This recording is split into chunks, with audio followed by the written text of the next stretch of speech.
And is it possible for you to give us just an overview historically of maybe the 20th century? Because, at that time we had sort of the wealthy industrialists in this country whose names are on all kinds of libraries and other buildings. Can you just sort of give us a little time capsule of how this has changed over time?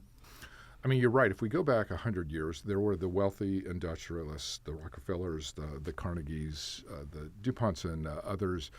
And in the early 1900s, we had very high income inequality in America. But what changed was after World War II, the federal government changed its policies, and from roughly 1945 to 1976, income inequality actually dropped substantially in America, in the sense that we had more progressive income taxes. There were estate taxes that made it more difficult to transfer wealth from generation to generation. There were public investments in education, healthcare, and transportation that kind of fueled the overall economy. We had a large manufacturing sector that provided well-paying jobs to the middle class.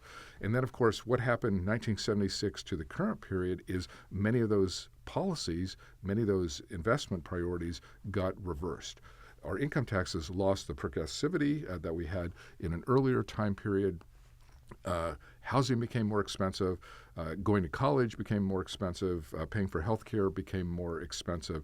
And just through a variety of different ways, the wealthy grew wealthier, and then the working class and middle class really stagnated. There have been a number of studies kind of looking at income levels over the last 40 years and showing that for working class people, wages have completely stagnated. And so we basically have income inequality as high today as what it was 100 years ago.